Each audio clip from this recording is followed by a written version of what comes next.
a human need. Like it's not a want, it's a need. But the funny thing is we all expect the other person to do it. We're like, oh yeah, if somebody wants to reach out to me, they'll be in touch. And we put a lot of weight on the other person to think of us, to be planning something with us, to communicate with us.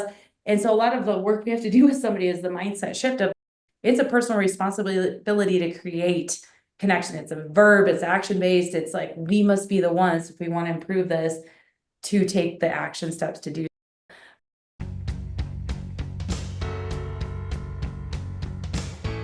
Welcome to the Everyday Epigenetics Raw, Real, Relatable podcast.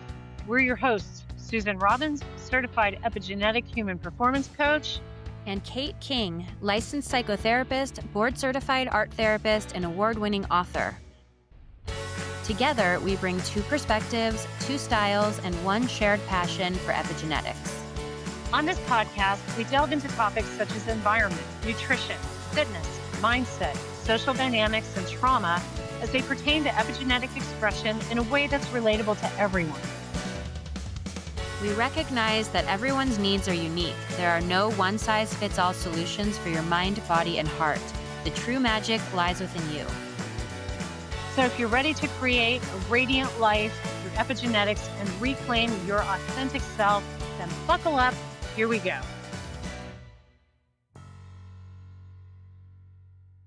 Welcome to the Everyday Epigenetics Raw, Real, Relatable podcast. We are your hosts. I am certified epigenetic human performance coach, Susan Robbins, and I am here with the lovely Kate King, licensed psychotherapist, board-certified art therapist, and award-winning author. This is the place where we talk about everything, lifestyle and environment, and how it relates to our genetic expression. So today, I typically do the intros with guests, but these people are personal friends of Kate's. So I'm just going to turn the reins over here to Kate, my lovely co-host, and let her announce who our guests are today. Buckle up. It's going to be a fun one. Go ahead, my friend. All right. So our guests today are very dear to my heart personally. They're some of my very best friends. But for those who don't yet know them, you'll be blown away by their high profile, deeply knowledgeable approach to healthy living. These two are a power couple in the health and wellness industry like no other. They have worked in sales and leadership development for Herbalife for 20 years, focusing on prevention and community health, and have earned the prestigious chairman's designation, which means they're among the top 100 sales teams worldwide. They have run huge trainings across the globe and provide on-site business and leadership speeches for many prominent companies. Additionally, they created Fit Camp, a healthy, active lifestyle model now used by Herbalife in more than 90 countries. Mark is a former professional athlete, and Jill is an academician and professional to the tune of 2 impactful master's degrees in public health and health administration, and she's a soon-to-be PhD graduate focused on employee health, risk reduction, social connection, organizational performance, culture, and leadership. I have personally had some of my deepest, most meaningful, stimulating, and inspiring conversations with these two incredible humans, and now we bring them to the Everyday Epigenetics audience so that you can learn from them as well. Mark and Jill Addy, welcome to our podcast. Thank you so much, Kate, for that beautiful introduction. I think Mark and I are both blown away and just truly honored to be with you, Susan, and with you, Kate, my dear friend.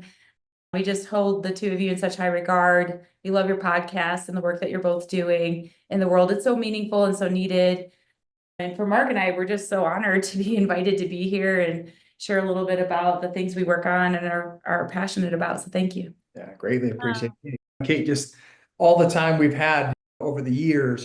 I think it's been the last 6 years we've been together, and all the conversations we've had. I will say every time Jill comes back from her walks with you, right, she's so inspired, and she's like, we were talking about this and we were talking about that. And I get a little jealous sometimes. I don't get that much time with you, but still, it's really wonderful to have you as a friend and in the neighborhood and out there with my wife.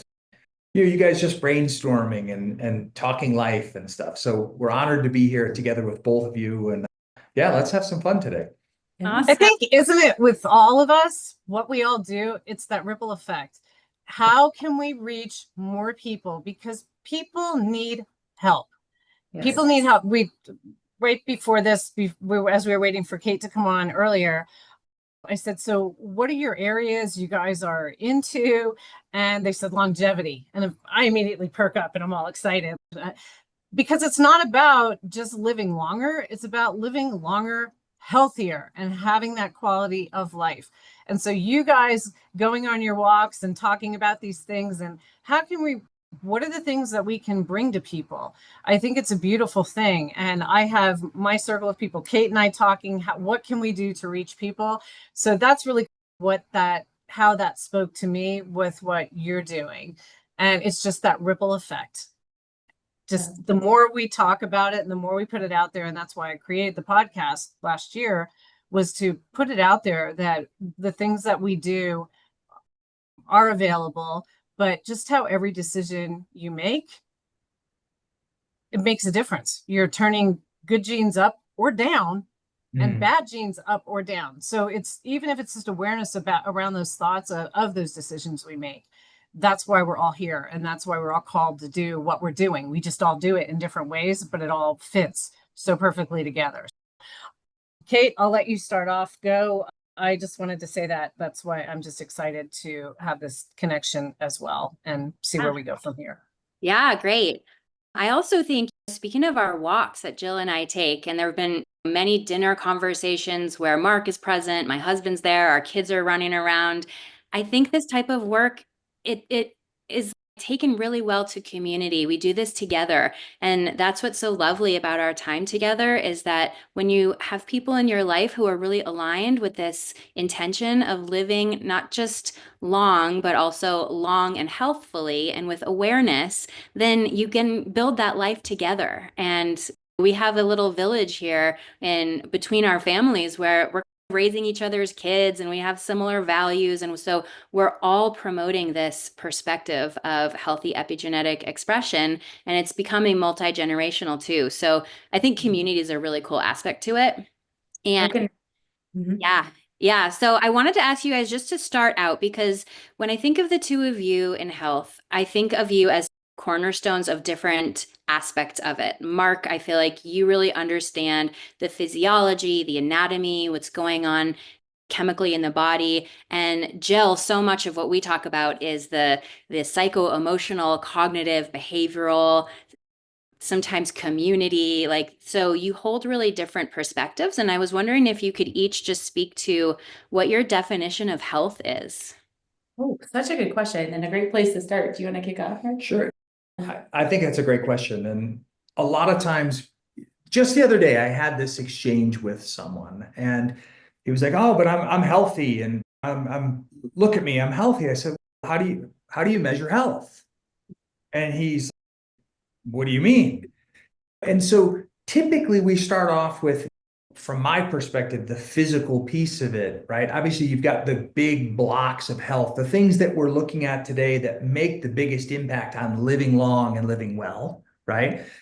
They're the things that come to top of mind, like maybe it's VO2 max, or it's muscle mass and body composition, right? Or it could be strength. Okay, and these are crucial things, but I think the thing that we've really come together on, that Jill has really helped me balance out, like you'd say, Kate, is understanding like those are very important, and they would be the top of the list of things that somebody would say, oh, this is an indication that you're going to live long, and you have a high VO2, you have a lot of muscle mass, you're strong. But those things without the social connection and the purpose, like, they're out of balance. And I don't think we talk about that enough. And that's one of the things that Jill and I have really come together on, is recognizing, it's almost like I use the example of the tip of the iceberg is the stuff we always talk about, the things on Instagram, and again, strength, muscle mass, VO2. But the big piece is really the social connection and the purpose. And with Jill, with this project, this new PhD project that she's working on, it's really been exciting for me because it's like I feel balanced out the message. And I don't know if you want to add that in. Sure. And so I think you mentioned this, Kate, that we have these different backgrounds, but we have brought those perspectives together. So for maybe people that aren't familiar with you, Mark, you're a former professional athlete, an avid cyclist. I mean, doing mountain biking races constantly. So he's in this performance world a lot and working with peers and people that are interested in improving performance, cyclists, endurance athletes, and so forth. And a lot of them are looking at more of the physiological markers of longevity. How's my VO2 doing? How do I measure strength? We know it's important, but how do I even measure it? What's my body composition looking like? And how do I know if I'm improving those things over time? And so I love the world that Mark lives in because he's teaching me so much as a female, because a lot of us ladies, like, we might go, I love my walks with Kate, but I also probably need to get my heart rate up beyond the point where I can have a conversation on a hike. So he's teaching me about things like, look, zone 5 heart rate, get myself moving a little more, and also putting on lean muscle, which a lot of women, we get a little concerned about that. We might have a thing around like feeling bulky, or, oh no, what if I get too big? And he's really worked with me on my mindset around lean protein intake, trying to get at least a gram of protein per pound each day. And it's become this target for me of every day. Am I getting enough lean protein? Am I lifting some weights, lifting heavier weights? I'm looking at things like creatine or things that I've never taken before to really help with muscle development. So I really appreciate Mark's perspective because it's so different from the way I had previously lived my life or even had a perspective around health. I tend to live in this world of public health and what are these social determinants of health. So my background is more in the public health side of things. What are these risk factors that a lot of us are experiencing that might contribute to chronic illness, increasing risk factors for perhaps more serious diseases? How do we reduce those risk factors? What are ways we can go about it?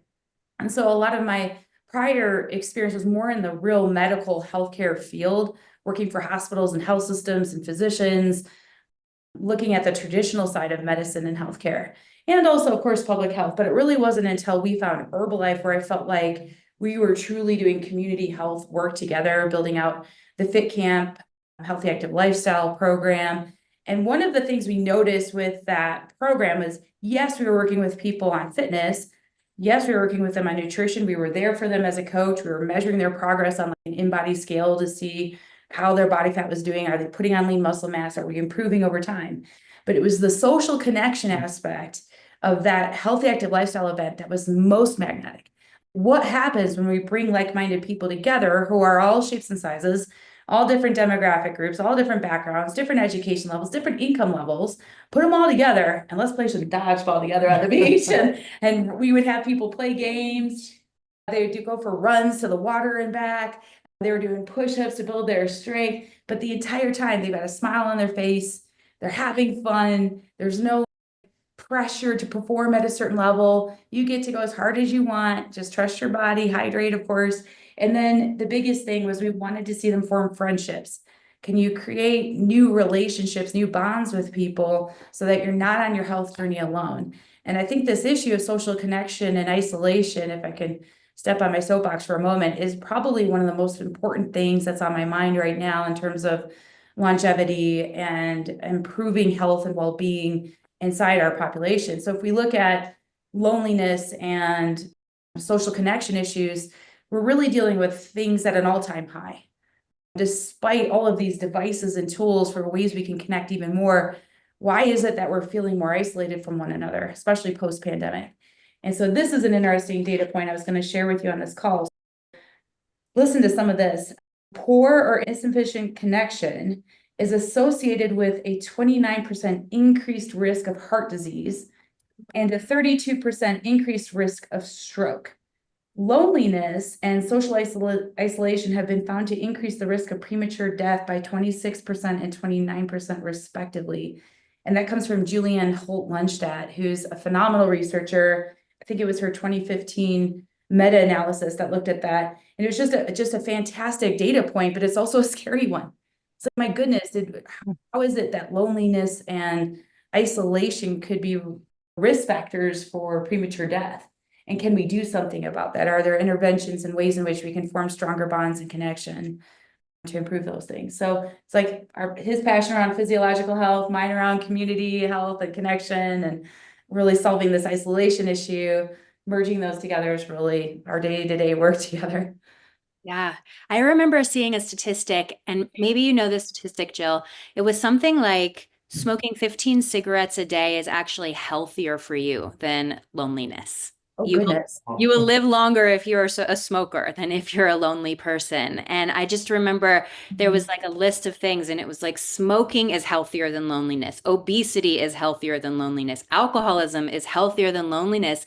And we know those things are incredibly unhealthy and detrimental for our health on all levels. And if loneliness is more detrimental, then yeah, we've got a really big problem.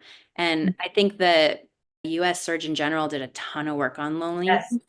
A whole bunch that actually wrote that paper with him. So Vivek Murthy, as you said, our former US Surgeon General, his platform, I mean, you think of a physician who's like the top physician in the entire country. You can pick from any of these different topics, any of these different health issues, medical issues, public health issues. And what does he choose? Loneliness as the platform, the most concerning thing. And the title of his report, his white paper, was The Epidemic of Loneliness and Isolation, which brings forward the magnitude of what we're dealing with here, and how like the work that the two of you are doing so important is people are off on their own trying to solve these health issues or understand their epigenetics and understand their family history and the impact it's having on their health today. But they're often by themselves. They don't necessarily have a partner or a group of people to be a part of to really solve some of those questions they're facing. Absolutely. And there's health types that are even more in need of connection than others. Some are more autonomous. They tend to function a little bit better, but they still need that tight social circle. Yes. Not a bunch of friends. Other ones, it's like the more the merrier, or right. Just family. And others are just like, I just have my two people in my life and I'm right. happy. So everybody tends to differ that way. I want to touch back on something Mark said earlier, where he was talking about we talk about food and we talk about fitness. And I immediately went to a playground, and there's the seesaw, and it's just back and forth. And some people never get off that seesaw of just the food and the fitness. But if you look at the merry-go-round, and there's all those clips around the merry-go-round, and what I work with is 6 different priorities around lifestyle, food and fitness. Social is one of them. The mind is another one of them. Some people's minds just don't shut off. Others don't concentrate. What am I missing here? Oh, your surroundings. No one talks about the environment. How is your environment? And it could be a very lonely environment. It could be a cluttered environment. This can affect performance. If Mark's working with somebody, an athlete, say, and they want to increase performance, but they go home and their place has so much clutter that they can't think straight, it's really hard to stay on point with the goals that they're looking to achieve. And then work is another priority, of course. So I'm picturing from the seesaw of just those 2 things that everybody only focuses on to what about this merry-go-round? If you fall off that merry-go-round on one area, it's still going, but it's not as efficient. It's still like off kilter. So we have to work on all of those complex issues with the human, as opposed to just the seesaw of food and exercise. They're big parts, but that social aspect, and I think we saw that with 2020, you isolate people, you can control like people will become like a lemming when they have nobody around them. The suicide rates went up like crazy, alcoholism, drug use, because of the lack of connection. And then we have all the technology, and Kate and I have talked about this many times already, and I had prior, about the technology being great because look, we're all able to connect where we couldn't before. We'd have to get together in the same space. But it makes it easy for people to say, oh, I want to connect a bit, and then it's press a button and I'm disconnected. It's like the screen is here, the phone is here, we can look up what we want, and I can just send a text and go, how's it going? But not actually connect and feel and touch and be around the energy of the other people. And she had done 3 episodes prior with me around relationships. And I had another woman do 2 episodes around relationships and intimacy. And do you know, Kate's that were last year, because we had 2 last year, 1 this year, the 2 of hers and 1 of the other women's were in the top 5 podcasts of mine last year. Wow. What does that tell us? People are looking for a healthy connection. They want connection. And a lot of them now really don't know how. They become that bitter. Some isolate themselves and on purpose, which I think is sad because we're not meant to be by ourselves. And others, I think, just get pushed away to the point where they're like, I'm just not going to try anymore. I don't know what to do. And so I love that you're getting the word out there that connection is such a major part, because it is in those cultures that live the longest as well. They raise the right, raising each other's families. There's always someone there. So I just wanted to touch on all of that with Jill, with the community aspect, and Mark with just that it's not just about food and fitness, that so many influencers get out there, eat the protein, do the heavy lifting. But what if you're not doing the other things? Right. You'll still never be complete, and you're still going to be missing out on those pieces that are going to increase your quality of life. All right, I'm done. I have to say, like, your point of people have forgotten, they've lost the ability to connect. Jill and I have these morning coffee dates. That's like our morning thing. That Every morning we have a coffee date, and it's, if you could be a fly on the wall and listen, sometimes the topics go off to, they're fixing things with the kids. Other times it's changing the world. You know what I mean? And sometimes we have to slow each other down. Okay, I'm not ready to change the world yet. Let's wake up a little more. Okay. But one of our morning coffee conversations, we were having this exact conversation, what you're saying about people have lost the ability, they don't know how to connect. And so one of the things that we'll do with people is we'll work with them on a series of actions that they take on a daily basis in the different areas, right? Some on the fitness, some on the food, right? Some on the movement. Okay. And then we came up with this one on social connection. We're like, what could we do to get people to start to ramp up their social connection? And so we created this little concept, like it's a gradient. Okay. In the very beginning, on a daily basis, right? If somebody were to start off with, let's start with something simple, send a text. Hey, just thinking of you. Just want to say hi. Just touch a base, man. Hope you're doing good. You send a text. That's the beginning. But I agree with you. You send a text, then you disconnect. That's not enough. So we want to take it then from a text to a call, right? People don't talk on the telephone today. It's intrusive. You're like, to just call somebody directly, it's so funny to think of, because I just call people up. Hey, what's going on? You know, like, they're like, oh, you called me? But that's the next level up this gradient. Okay. And if you can teach people to start with a text, let's move to an actual call. Maybe you have to set the call up with a text, right? Hey, are you free at 9? I'd love to chat. Okay. Another part of the gradient would be a voice text, right? It's a little more intimate than just a whatever text, typical text, right? Now we go a voice text, and now we actually do a live call to an in-person, actually getting together with somebody. And so we work with people to try to move them up this gradient to fill this social connection bucket.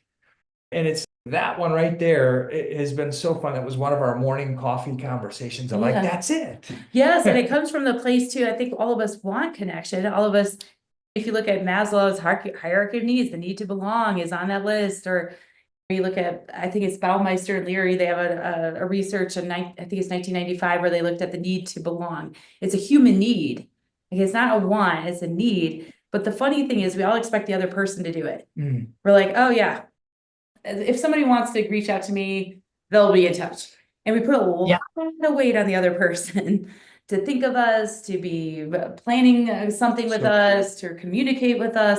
And so a lot of the work we have to do with somebody is the mindset shift of, it's a personal responsibility to create connection. It's a verb, it's action-based. It's like, we must be the ones, if we want to improve this, to take the action steps to do. But the other thing that I was thinking of with your merry-go-round, Susan, is I was thinking of all the different slices that are important in someone's life, whether it's their meaningful work, it's their health, it's their family, it's their friendships.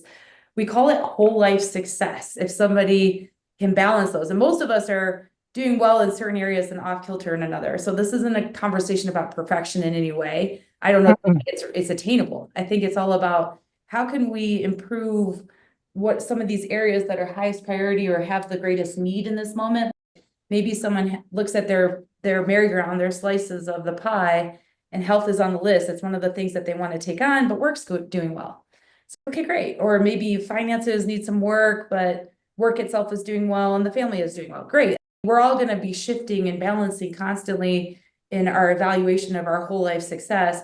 But if we could know, like, I think the first step to your point, Susan, is awareness. What are your pie slices? What's important to you?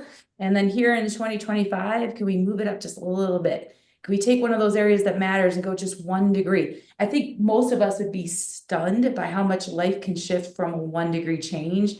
We don't need to go leaps and bounds and go from a 2 to a 10. If we were to rate ourselves using like a life coaching tool, we could go from a 2 to a 3. And that would be a really big improvement. And I think the other thing we find is that if we take on one of these areas, more often than not, the other areas benefit too. So the moment we just increase health a little bit, oh my goodness, my relationship's starting to work out even better. I'm closer with my children. Maybe they're working out with me now. I'm just finding some friends maybe that I'm training with to do a race together. And it's just all of a sudden the friend bucket is improving. So it's a neat cascade that can take effect. Even parents that cooking with their kids. Why don't you bring it into the kitchen? Let your kids cook with you. Make that a family affair. Little things that we just never think about. Yeah, I need to take that on. Try myself, but why am I doing that? It's such a good point. I had a friend who had her 2-year-old dropping in pasta. Just he loved it. He wanted more and more and more. I think that we get so focused on how things should be. Why not open that box up a little bit and try something different? Anything that might engage the family to work together and just step outside the parameters of what we think we need to do. We all eat together, but why does it have to be mom that cooks everything? Yep, we can always shift things around. I love it when you cook, by the way. He's a good cook. You're hired. I have some funny meals. We have, I shouldn't even say it. My meals are pretty simple. Eggs and brown rice, but it gets the job done. Gets the job done, yeah. And I think too, there's an interesting link here between really being in the present moment, which is where life happens, but also having an eye on the future and charting your direction forward so you can have that longevity mindset, because your future is going to be based off of so many present moments that build upon each other.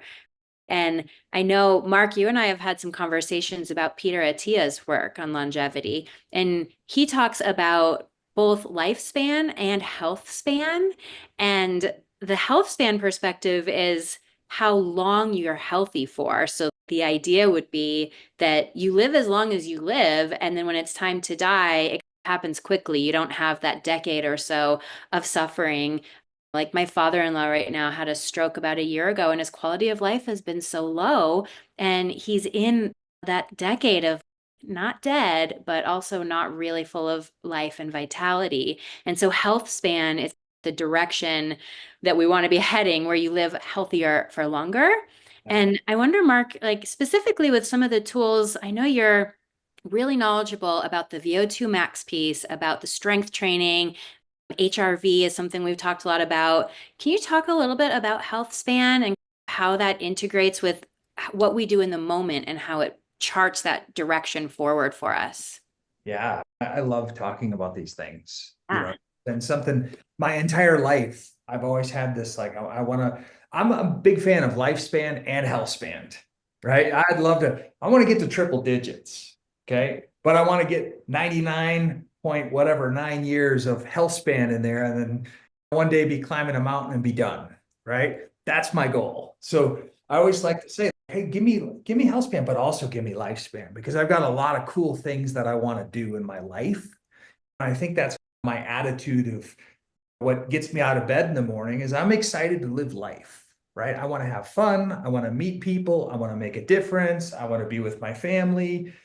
And yeah, I think number one, that's how I start my day. What Jill would say is I jump out of bed in the morning. I'm grateful for that. I know not everybody has that luxury of that mindset, but it's just how I've always been.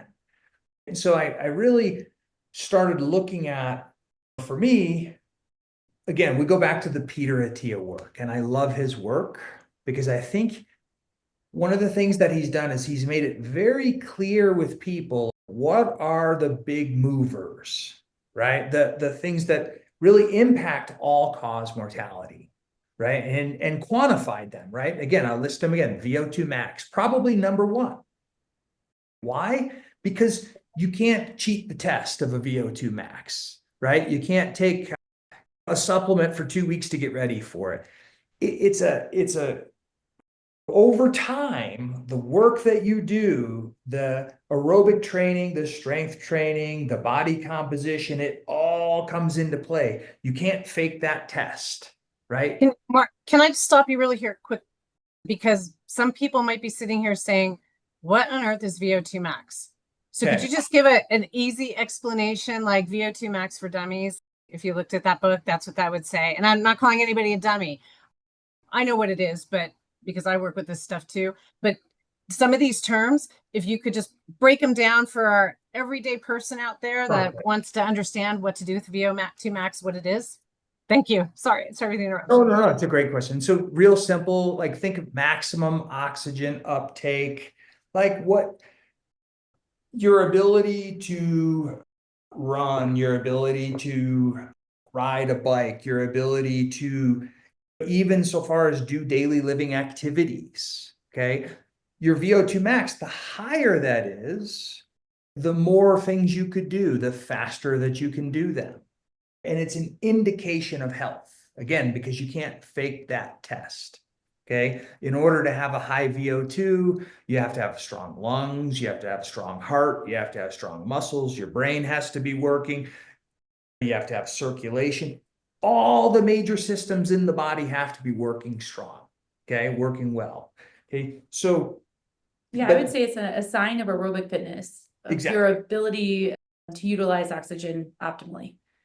So it's yeah, like you said, you can't, and when you say can't cheat the test, the way I hear it is like there's a set of work to do to improve it, and you can't take a shortcut on the work. No. So there's some cardio to do, or the heart rate might be a little higher than we want it to be. And there's probably, hey, if you have a good hill in your backyard, doing some sprints up and down that hill, that's really great for VO2 to help that peak. So there's some baseline training. Maybe you can speak to that a little bit, what someone could do to start. Because I know, like for me, I never thought about it. I was like, what's VO2? Why do I even care? I had heard of it before, but Mark was really the one that sat me down and said, listen, we're going to train this in 2 different ways. We're going to do some zone 2 training on your heart rate, which is nice, slow, steady, long runs. Maybe Kate and I wear some weight when we do our hikes together. So we're rucking together out there. We have our weight vests on. And then again, we have a beautiful hill. We're so lucky in our backyard pretty much, where it's perfect for hill sprints, jacking up the heart rate nice and high. But those 2 activities on a weekly basis, you know, really can help move that number up. We just want to see it go up, up, up if we possibly can. So it's partly like getting the number as high as we possibly can, and then keeping it there as long as we can, so that we can, rather than a steep decline in VO2, to your point, Susan, can we make that decline less? Can we reduce the rate of decline? So that again, we can have some health span and lifespan. No, I'll go back to Kate's question of the daily activities, but I'm also going to say the VO2 max, similar to muscle mass. Jill's bringing up a great point. We all know that muscle mass is a key indicator of longevity. And as we age, it goes down, right? And so one of the things that we really focus on with people is, number one, okay, if somebody's watching this at home, if I had a chart, right, you know, you're going to see a decline as someone ages with both VO2 and with muscle mass. That's natural. But one of the things that we can do is we can slow the decline, which is crucial, right? We want to slow that decline, okay? The second thing that we can do is we can increase the starting point. That's what you really want to be able to do, is both slow the decline and raise up the starting point of when that decline starts to happen, okay? And that gets back to your question, Kate, about, okay, how do I do that? And that's really where this activities on a daily basis, right? I believe that I'm grateful that we have the luxury where we live the time that we have, the family support that we have, the education that we have. Not everybody has that. Okay. But many of your listeners, I'm guessing, Susan, probably do. Okay.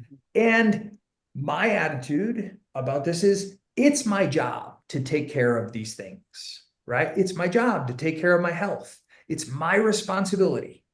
Okay. It's under my control. And so what are the things that I can do on a day-to-day basis that will move these numbers? Number one, sleep. Right, Susan, I've heard you talk about sleep on the podcast. Okay, and listen, yes, you can get very complicated with sleep, and you may need to hire a sleep coach and figure out what's going on. But at the end of the day, the vast majority of people need to get it really simple. You need to carve out time to sleep. You need to Bingo. bed at the same time and wake up at the same time. You need to have a dark room. You have to make it cool. Create a little bedtime routine to get yourself in the mood. It's a practice. Okay. The way you sleep at nighttime, most people don't give it any thought. They're like, oh, I got to go to bed because I got a lot to do tomorrow. No, I got to go to bed because I need to recover. I want to live long. I want to live well. There's a whole routine that you can develop that doesn't take a lot of time, but it is your responsibility to develop it if you want to sleep well. Okay. So number one, sleep 7 to 8 hours a night. That's going to do it for most people. Okay. Now, if somebody has issues with sleep, maybe they need a sleep coach. Maybe they need some special supplements and things like that. Okay. So again, we're talking basics. So number one, sleep. Number two, strength work. Okay. Females, males, we all need to do more strength work. I laugh because in the beginning, Jill was. I would not go in Wouldn't that go on side that of the side gym. of the gym. No, right? I'm sticking on this treadmill. That's not happening. He's Mm-mm. like, promise you, nothing will happen to you if you go over there. You're gonna be okay. And so I was like tiptoeing over to the weight side. It seems like that's where all the boys were. So I was like, I'll just stay over where the ladies are. Not anymore. But yeah, Now it's like, he turned me on to weightlifting. Gosh, it's been a long time. years. Yeah. But that's the second one, strength. Okay. We have to add muscle mass. Okay. It's not just strength, but now Grip strength. grip strength is a huge Yes, one. farmers. Huge indicator. Huge. The next one would be the aerobic work and then the high intensity work. We need to do both. Mhm. Jill said, you can't just go out for a walk every single day. We need to do some sprinting. We need to do maybe some sprints on the bike. Maybe there's an exercise machine at home. Again, I'm talking to the individuals that can do this. If you have a limitation, understand you may need to build to this. This would be an optimal strategy. So we've got sleep, we've got strength. Let's call that next one stamina. We'll call it your zone 2, which is your base training, your long, slow distance. And then you've got your high intensity work, which is that peak of the triangle. If you're trying to if you think about building a big triangle, you want a high peak, that's your VO2. You need to have a big base. That's that long, slow distance work, right? So we've got the sleep, we've got the strength, we've got the stamina. That social connection. I'm going to add that one. I would say movement. Movement. Yeah, because for some it's not all exercise, but movement that feels good. Some people need more flow Mhm. and they Absolutely. do intensity. But for a brain thing, some are more endurance bound, some are more power. And 100% agree. to just get them doing something they enjoy. It could be dance. It could be Oh, Tai Chi. Movement. I love that you categorize that as movement in general. Thank you. You know, what's people- interesting, Susan, I totally agree. That movement piece, right? You get into a flow state, whether it's walking, Mhm. dancing, riding a bike, whatever it might be. We get into a flow state. We get into a thinking pattern. It's a healthy thinking pattern. But I want to make a point. Typically, if you were to look at someone's day, right? If you broke it down into zones, right? The vast majority of people, it's they sit all day and then they exercise for 45 minutes and then They're back. lie down. But if we started to look at our day all day long as a workout, like, of course, you're going to have time in there that's sitting. We need that time to work or read or whatever it might be. But standing, even being on your feet, walking, it's almost like these are like baby zones, but they're important. We don't want to have just all day long. And I sat, and then I worked out for 45 minutes. That's not enough. We need to look at our entire day, and we need to integrate into our day. Again, these are luxuries, right? But maybe it's walking after we eat. Maybe it's walking and that's such a good talking idea, with our actually. spouse. Yep. Right? You were going to say, Yeah, there's a couple things. One is that for sure, walking after you eat is one of the best things for your blood sugar. If you're ever using a CGM and you go for a walk after you have your dinner, amazing how well you can clear blood sugar. But Even 10 minutes. yes, Yep. exactly. It doesn't have to Yeah. be. 10 minutes, people. 10 minutes. And I was just going to add, because I was one of those people that was like sedentary workout and then sedentary, especially with this program I'm in right now with the PhD. There's so much reading to do. Anyone who's been through school of any kind, like you're just studying so much that you end up being more sedentary than you planned on. And so I had to buy a standing desk. It's not that expensive to do. I'm just giving a couple of quick tips.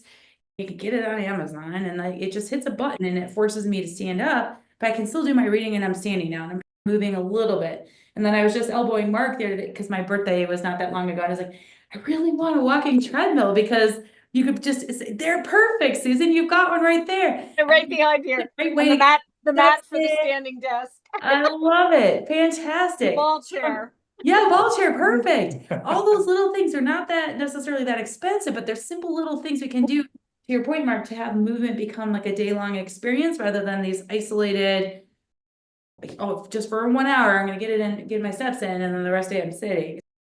Great points, Mark. yeah, and just to finish that, Kate, I know I'm taking a long time, but these are the activities through the day, right? Sleep, strength, stamina, steps.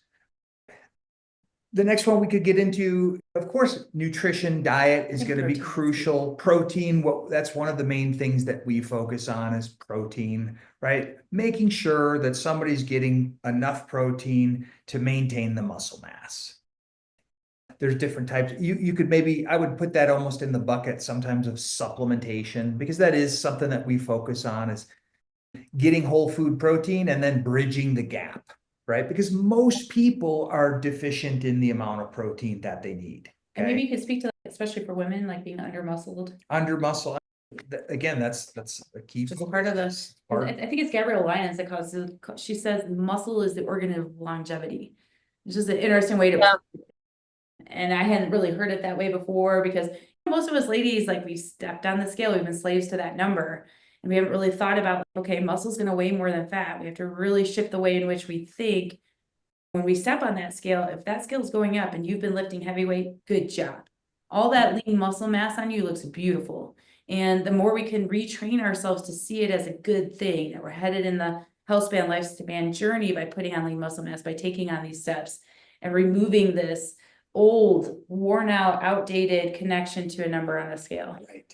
Totally. I remember listening to a podcast, and Jill, I might have even talked to you about this podcast. I can't remember her name, but she's maybe a Stanford researcher who's written like hundreds of papers on women's health and fitness. And I'll see if I can remember it for the show notes later.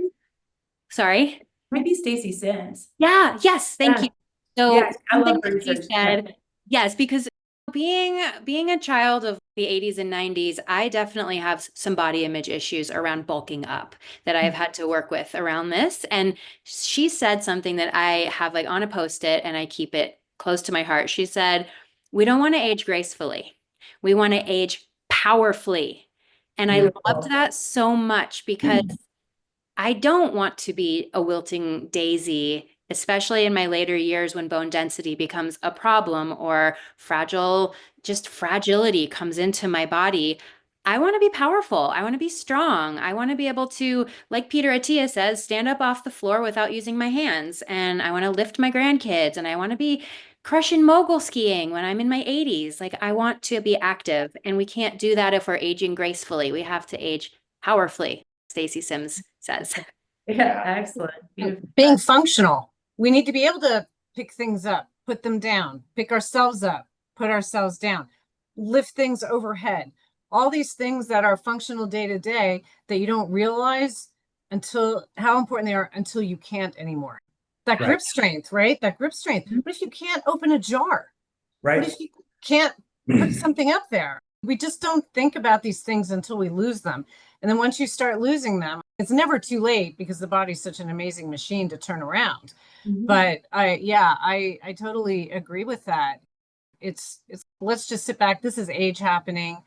And I was telling Kate in a podcast we did the other day that had a little Facebook spat with a classmate of mine because we're all hitting 60. A lot of them already have. I'm coming up in a couple months. Wait, you're way younger than that. Thanks. I was And saying, he said, face it, we're old. And I go, but what's old? If you think in that mindset, guess what? You are. I don't think of my mindset anywhere near this. I look at my, like when someone says, what year were you born? Did you something like, I have to keep scrolling to get back to 1965. It's like, right? Holy cow. But the minute you start that mindset in there, you're just screwing yourself. And Totally agree. there's certain people words I'm not allowed to use say. Yeah. I was gonna say, like, people don't ever say I'm old. That No. would never escape my lips. The other one is No. old. I don't use that word. Like, there's certain words, like it's like they're stress words. from the vet. Yeah. Because then we feel like the effect of it. There's nothing we can do. Like we're just passive and there's so much we can do. And there's so many steps that we can take to help age powerfully, to be strong and capable and build new skill sets. I love that, age powerfully. And I think just to finish the whole thing, so often we'll talk with people and the things that they're focused on aren't the things necessarily that are going to make the big difference. I eat 100% organic. Yeah, but you don't have any muscle mass. Or I'm drinking this whatever special supplement or special water, but you don't do anything for your VO2. There's the big things that will move the needle. Let's handle those first, right? You don't sleep 7 to 8 hours a night. Let's handle the big things. Then if you want to add in the special water or the special supplement or whatever it might be, then let's go for it. But let's make sure we get the big stuff handled. That's how we're going to age powerfully, in my opinion. I love that. When I think I talked to you guys about it actually, because it was around pandemic time when we were in a bubble together and spending lots of connection in person. And I was going to stop drinking alcohol. And I had a moment like that where I was like, I'm eating organic and healthy. I'm working out. I'm sleeping well. And then I'm pouring alcohol on that every night and my glass of wine. And so I had that moment, Mark, where it was like, how could I be having forward steps if I'm like toxifying my body with poison every night, justifying it like, this is okay for my heart. The doctor says a glass is fine a day. And really, I reached that point of, no, I think we have to really do the things that contribute to holistic health and bring together all of these slices so that we're not getting in our own way for that lifespan and that health span that we're working towards, right? Totally. And speaking of the lifespan, health span question, I wonder, Mark, do you have one of the steps in your protocol? Because I know that you both spend a lot of time not only working out and eating well, but also meditating, breathing. Mark, I know that you're into cold plunge. There's an aspect of stretching. What are some other more kind of gentle, maybe unsuspecting things like breath work that you could put into this protocol for people so that they understand it's not just this sort of intense activity, but there's also this sort of restorative, soothing aspect for the body as well that's maybe equally important? Yeah, I think that's huge. And one of the things to say is there's in my opinion, a lot of different ways that you can find that mindset piece.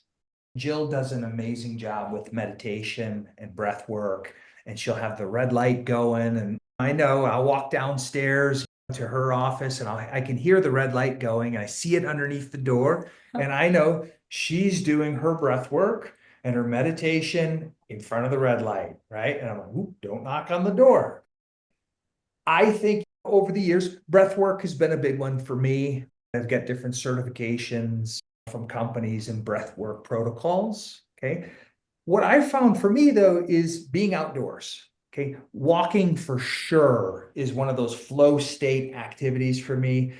I do a lot of cycling And I will say, and I hope your listeners get some inspiration from this, Susan, is that what I found is, for me, it's that zone 2 exercise is where I get the downloads. Okay. When I'm out in nature, I'm spinning on my bike and my peripheral vision is activated, I'm riding and I'm just breathing. I don't listen to a podcast. I don't listen to anything. And I am telling you, over the years, the two things for me that I would call my real meditation, spiritual work, is that time in nature, on the bike, breathing, spinning the pedals, and thinking. And the second one is having a partner to walk with. I think one of the things Jill and I are known for in our business over the years is we had a concept called a gratitude hike. Oh, love that. Every single week, we created rituals, right? Where this was one of our rituals, was every Monday, we had a ritual where we would go to the same trail and we would hike in Southern California, and we would do this loop. It was about 45 minutes, and we would walk and we'd talk. This conversation some days would start off as, what's wrong and how are we going to fix this? And pretty soon it would shift to, wow, what a beautiful day. Look where we are. I'm really excited about it. You know what? Here's an idea we could do. It's amazing how having the right partner to be out in nature, walking, talking, and all of a sudden, again, the downloads would come. Okay. And so for me, it's those real two things. I find being in nature, right? Some movement, companionship, conversation. Those are the big ones for me. And it's built into my life. I say again, it's my job, right? I build it into my life. And I think that those little rituals, those things like that, that's for me, right? My meditation and breath work piece. So I love the compatibility with you two. You're different. You have similarities. If I'm looking at what I work with the PH 360, I already know your health types. There are similarities because you both have part of the other in there, but there are some of those differences. And as soon as Mark opened his mouth, he's talking performance. And what did I wrote it down like data points, goals. And I'm thinking efficiency. Oh my God, this is so a crusader. And Jill's saying, but I like the flow and I love the meditation and all. I'm going, oh, and I'm looking at, she's holding her hand up and I'm looking at these long fingers and hands, right? And the lean. I'm going, oh my gosh, look at the sensor there. And the crusader is part sensor, right? So there's ways that you guys jam because everything you talk about has to make sense and logical to you guys. And then it's, let's input it. Let's put this to work. And how you create this flow for the both of you and the support, like seeing you two, just how you interact. It's really beautiful. And I think it's very inspirational. And so I just had to put that in there because I was just like, I knew exactly. I wrote down crusader sensor. It's just so funny to see you guys as really epitomes of health types that are pretty much in flow. And yeah, so I just thought that was really fun to see that and to see how you interact and that level of support. And I think that's so important. And I was talking to my friend about this yesterday, that there's two things. One is when you're talking about compatibility, people are all, and Kate and I've talked about this. Oh, what's your favorite color? What do you like to eat? But we don't look at what's the compatibility with the other person. How do you live life? And will you support me living my best life in the areas that may be different from you? Can we put that together in a healthy way? And I think you two very much showcase that. And then when you were all talking, Kate, talking about the wine, like you do all these great things and then you go drink the alcohol and all. One funny thing, yesterday, we went to do a hike that I tried to do on Sunday. And of course, it was packed. But I thought Wednesday, 8 o'clock, not a problem. No parking. Wow. So there was another trailhead of one I've wanted to do forever, but didn't have the map downloaded. I'm like, oh, let's just try this one. No big deal. We just wanted a nice, chill, easy hike yesterday. 10 miles and 2,300 feet in elevation. Like 5.5 hours spent, right? We're like, oh my God, we need food. And we went to this amazing restaurant in Estes and had elk steak, trout, salmon, the extra veggies and salads. Basically ate 3 meals. And every time the waitress came back, there was nothing left on the plates. I could have licked the rest of what was left on there. But we literally had this conversation of, one, why would anybody sit inside when you can sit on the patio and see this amazing outdoors that fills you up? Number two, after doing something like that, we felt so good feeding ourselves amazing food. We didn't feel like crap. We were exhausted, but to just know that you're putting this good stuff in your body after doing that. And I said, think of people that do these ultras and everything else, and then they're down there just pounding the beer. Yeah.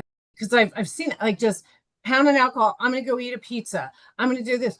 You're just being so now, once in a while, not a big deal, but that's so counterproductive from all the work you just did. And you created inflammation doing something for a long period of time there with some genetics that get flared up from high intensity exercise for over 2 hours. You're likely flaring up a couple of inflammation snips. So you want to fill it up again with sugar and alcohol, which also increase inflammation, and wonder why it takes you longer to recover. And so I just wanted to throw this couple of quiz, because it's funny how all four of us are in different ways and with different people. We're having the same conversations around all this stuff, right? And we're seeing like how these things are affecting us. And so when we're talking to people about this, it's not, hey, just practice what I preach. We're also very different, but all of these things that Mark and Jill are talking about can be implemented in their personalized way. But all those steps still matter. What is that self-care? And I just really just see this emanating from the both of you as you talk about this. And I think the important thing, and again, correct me if I'm wrong, but you're really saying, take that first step. Yes. Take that one step, and don't let intimidation fuel you for a less than future. Let that intimidation just go to the wayside. And it's not about what anybody's thinking. Nobody really cares what anybody's doing or thinking at the gym. We're all in our own spaces. Just do you. Just do you. Tune everybody out. But yeah, I just wanted to read all that because it's just really been interesting just watching you two, how you interact, you play off each other, you finish each other's sentences.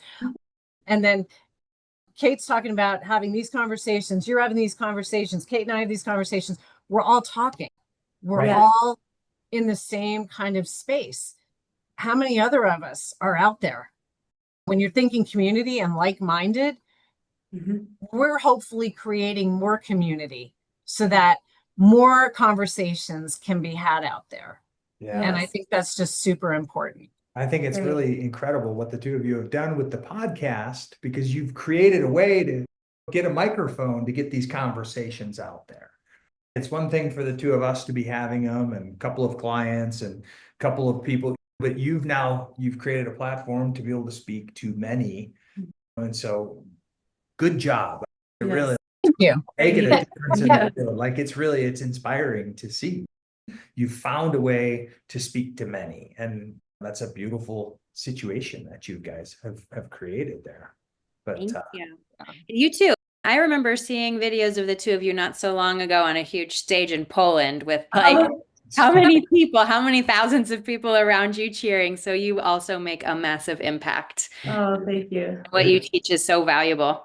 Grateful. Thank you so much. This is, like you said, it's a fun thing to have these conversations and to have people to have them with. And you go back to that was one of the dreams that we had, was that we could one day build a business together. And it's been now 20 years that the two of us have been working side by side. You'd laugh if you saw the office. At one point in time, we tried to put 2 desks in this one little office, and that was I think I lasted an hour. I pretty much like, okay, this is not going to happen. So now we have our own spaces, but that's about how close we've worked together for the last 20 years. And Susan, I really appreciate the compliment. Like, I'm grateful, because I do feel like, there's the things that I am just not cut out for, Jill is amazing at, and the things that are like, hey, that's my strong suit, she's like, I was like, please there take you go. it. And she empowers me and builds me up. So It's been Oh, yeah. and I think that that's part of health, right? That relationship piece, right? If you can find that partner that builds you up, right? If you can make the commitment to the relationship, like we always talk, when Jill talked about our whole life success pie that we use, you use the merry-go-round, we use a pie, right? One of the key ones that we have is relationship, right? And I think this is getting back to the lifespan, health span, right? The relationship piece. And I don't mean family. That's a different piece of the pie, right? A lot of people, maybe they put that together, but for us, it's always been a separate, like this is as important of a piece of a pie as the family piece, maybe even more important.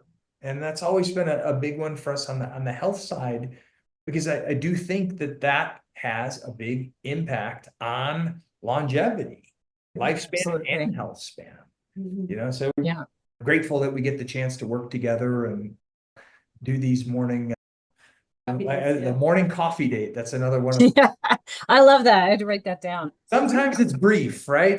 We're You're all busy. busy and you're Right. running the door, but it's brief and it's like a quick, we always cheers. You would laugh. I have a little espresso cup and then Jill typically has I a have a big, gigantic mug. gigantic mug. We all I have got my different little- caffeine needs. You don't drink with the pinky out though, do you? No. It's so opposite of how tall you are in real life, Mark. You like tower over everyone and you drink No. a tiny little cup. So is there It's like- anything that we didn't get to today that you guys really want to talk about? Because I want to make sure that if you feel like there's any real gems that you get them out there. There's one, and I think it ties to, of course, we've talked about physiological longevity, these big VO2 strength and so forth. We also touched on social connection, but there's some really interesting research from a professor at the U of M School of Public Health. And I had a chance to meet him, gosh, 23 or 24 years ago. He did a presentation for my class there, and I followed his research ever since. He went through a traumatic life issue of losing his own daughter, which I think for any of us, if you lost a child, it'd be the most earth-shattering thing you could possibly go through. And he was really in a deep, dark place, and he tells the story better than I could possibly compare to, but he had this experience of rowing out in the middle of a lake on Lake Michigan. And he was like, I just wanted to row all the way to across the lake, which would be physically impossible. He would have lost himself had he tried this. And he goes, and I just got to this place in the lake where I could either choose, am I going to go into the depths of this despair, or am I going to turn around and find a new purpose to his life? And he decided to go, obviously, to go back to shore to his cabin. And it was almost like, the way he describes it is his daughter's spirit felt very close in that moment. And he ended up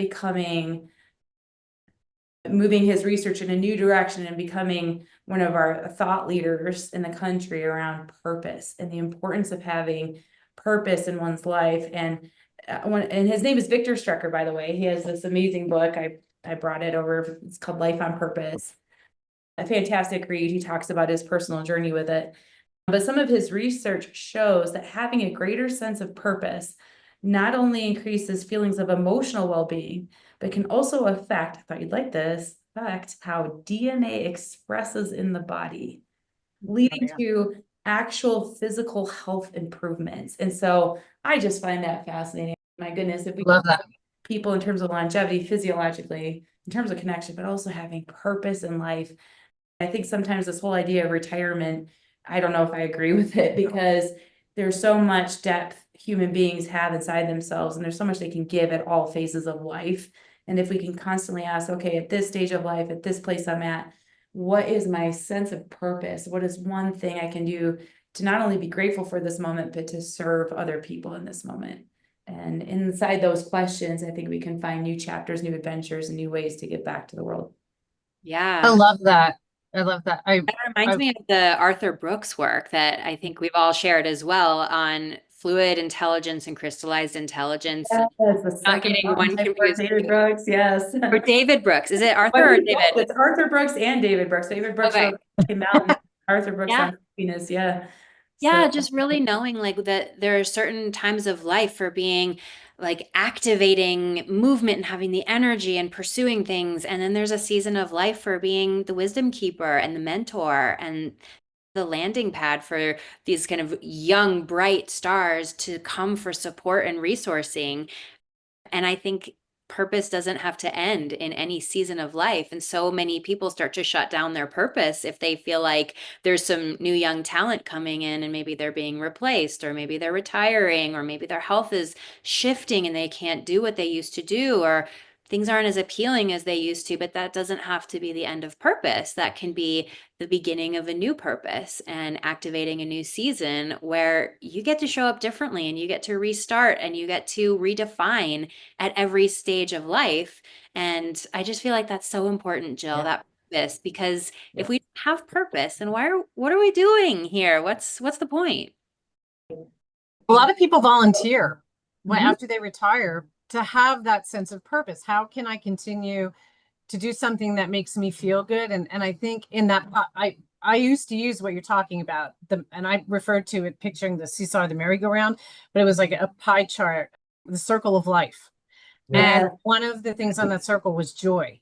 And Mm. and you would put a dot on the inside if you didn't feel much, and then to the further was the outside, you're full in that area. And I would get circles of life back with dots near the center on joy. And that always made me sad. And I'd say, what brings you joy? And people, even now when I work with them, what brings you joy? I don't know.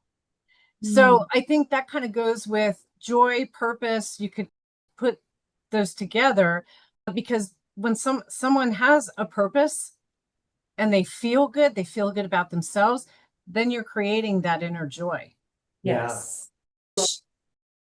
And that's what you're putting out there to the world. And so, yeah, I love that about the life on purpose. I'm gonna have to look up that book. So if someone wants to talk with you guys, look up your website. I know there's a new business coming that you want to have ears ready or eyes ready. How can people find you to follow you? Yes. So great. Thank you. And we're about to hit the green button go on the new business, but we're not quite there yet. But I think probably our personal social media is probably the best way. Yours is 24 Athlete on Instagram. Yeah. And mine is Jillian.Addy. And that's ADDY. Yes. And it's JILLIAN, not like Anderson. Exactly. Just so we make sure. But we will have everything, all the links, everything in the show notes. Some people don't want to look in the show notes. That's why we make sure we put it out there everywhere. And before we end the podcast, Kate has a question to ask you guys, our typical little closer question. Thank you, Susan. I feel like you've really been answering this throughout the entire podcast, which has been so incredibly valuable. But maybe if you want to just crystallize in on one thing that you're doing in your present life in the current moment to cultivate a radiant life through epigenetics, maybe each of you can tell us what that one crystallized thing would be. I could answer this, or at least start, and then you build on it. I would say one of the things that I became aware of more recently was how fast I was moving through life. I would say in my 20s and 30s in particular, it was all about the next moment, the next thing, go, go, go, achieve, achieve, achieve, achieve, achieve. And I think there's a bit of a achiever's curse that can show up in life of having a moment of, oh my goodness, this is going by really quick. And that these moments we're in right now are life right now. And so I find that more often than not, I'm slowing down, taking a deep breath, I'm smelling the flowers, I'm sitting with my family members, I'm looking at the color of their eyes, I'm noticing the gestures they make or the funny things that they do. So it's imprinted in me rather than just moving past me. And I think more recently, I was just in Michigan and my parents are aging. It's like, I just don't want to miss a minute. I want to soak up the way it feels in their yard and the peonies that are blooming and the effort my dad's put into his garden and looking at the Baltimore Orioles with them as they sit on the feeder and not be like, yeah, but I got to get over here and get my work done. But no, just stand there with mom, the female Orioles at the feeder. Let's take a look and take in the moment. And I just find my hugs last longer. The pause is longer. I don't feel so rushed anymore in life. And I just feel like I'm soaking up the real essence of it rather than just moving through it. So I think that's probably, as far as living a radiant life and creating a different reality for myself and for my family and my friends, I think that's been a big shift. Yeah, I love that. Love that. I think, yeah, and it shows. Really? Yeah, My it mom does. said that It too. does. She It was really like, does. You guys are gonna have to get a room. I just watched this. No, it does. It really oh, does. It that's great. shows. Thanks, And babe. I think just to build off of that is really, you've heard a lot about the different, say, physical things that we might do, exercise and things, zone 2 and all that kind of stuff. But I do think, to build off what Jill said, I think one of the things that we've both done an amazing job with, and I'm grateful for, is you've been really trying to focus on seeing the kids. Mhm. I do think that's one thing that we've built into our life, is that if our kids could come in here, I think our kids would say they know mom and dad love them. And taking the time when they come down in the morning, it's, the kids know, we have a funny, like, they know they have to report for duty in the morning. And that is to come and hug and embrace and get excited about the day. It's like, you didn't report for duty. So I think that those little things like that are the things that the habits that maybe somebody doesn't see that we've built into the family, right? That creates the love and the connection. On top of that, I would say a big one is play, right? He's so It's good at just- that. He's way better at that than me. I love to Talk about play. that, Mark. I love to play with the kids. I love playing games. I love playing basketball in the morning. Bridger comes over in the morning and we get to before school, and it's 10 minutes of play, right? Or it's ping pong, or it's volleyball now. And it's like playing with the kids. I think that play time is one of those things that That probably keeps they'll you young. remember, It's part of right? Not only longevity. keeps you young, Yeah. but they'll remember forever. They're going to remember that play time. And so I think that that's another one of those things that I've really slowed down, like, focus, hang on, don't be in such a rush. This is time to play. This is an investment. Oh, but I've got things I need to be doing. And so, hang on, go hit the volleyball with your daughter. And Go- actually, inside of companies now, they're starting to recognize the importance of play inside a company because you can access a different level of creativity. So, like the conscious leadership group, one of their key like tenets is play. Get to know each other, have fun, enjoy this process. This work doesn't have to be so serious, and we can have a good time here and actually play some games here, and we can activate inside that some real areas of innovation that we might not have been able to access without it. Yeah. This is fantastic. We are so grateful for the two of you to share. And like I said, like just your teamwork, this is really a true example of teamwork making the dream work. But just the way you look at each other, the way you interact, that's why I was joking around and go, you guys are going to need to get a room, because because you just see the love. You see the love, but you see how it supports the two of you and the family, and it just emanates. And we're just so grateful to have you on. Kate, is there anything else you want to say before I close it out? I've enjoyed this so much with both of you. I know I can walk to your house and give you both hugs in the next few minutes, but I just want to thank you for joining us in a professional venture like this. Normally our life is in yoga pants, and this just is like it's a cool adventure to share. So I'm really excited for our listeners to now know about you and all of the gifts that you're shining into the world, and Susan to know you as well, because there's so much overlap, and maybe there's going to be opportunity for us to have another conversation on the podcast. For sure. I just am so thankful that you're in my life and that you're on our podcast, and really that you're just in the world. You're such incredible people. Oh, thank you, Kate. And thank you, Susan. I can echo it right back to the both of you. Thank you for the work that the two of you are doing. We're just really inspired by you both and so grateful for the chance to be with you and with your listeners. So thank you for having us today.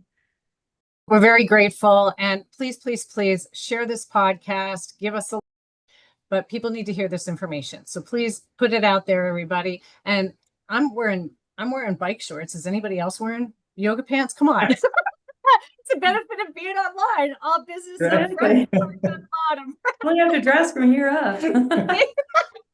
That's the beauty of it. But that's the whole thing, right? And this is how I always end the podcast is get out there, make it a great day, but be your most authentic selves. Thank you so much for joining us today, everyone. Thank you so much for tuning into our podcast. If you enjoyed this week's episode, we'd love for you to share it, leave a review or comment, and subscribe wherever you listen to podcasts. Help us get this information out to everyone who could benefit, and we'll keep bringing you the content you crave. You can also check out our podcast site at everydayepigenetics.co and sign up for our newsletter to stay updated on upcoming episodes. The link is in the show notes. If you're interested in DNA or epigenetic coaching with Susan, or Radiant Life Coaching for deep inner work with Kate, our contact info is in the show notes below. Now go and make it a great day and let your most authentic self shine.